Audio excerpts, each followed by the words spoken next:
अब हमर बहनी फरमाइश करे रही सेठन भजन के चोला माटी के राम। आज के समय में जहाँ युवा पीढ़ी है अति पाश्चात्य संगीत ला सुनत है, पाश्चात्य रंग में रंगत है, वहाँ हमर बहनी मन है जब हमला आके ये कहते कि दीदी चोला माटी के है गाओ, तो हमारा लगता है कि हम जे भी गाए बजाए हैं वो बिल्कुल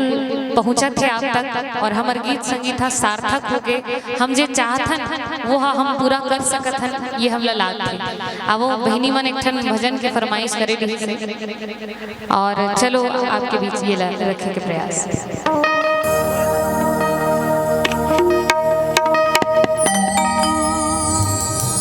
बोले राजा राम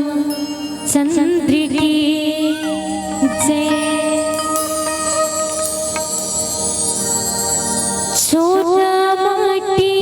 के राम,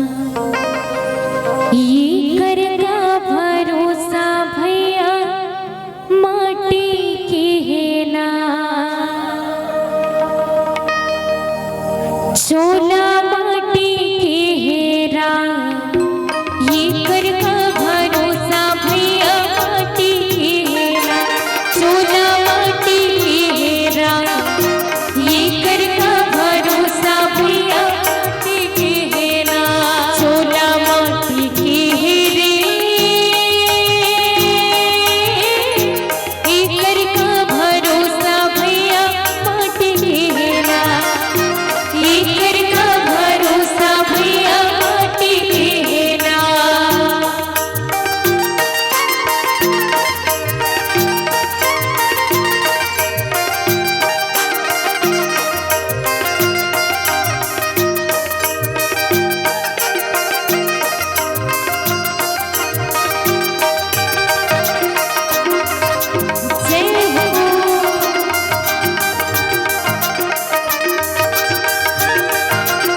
भीमा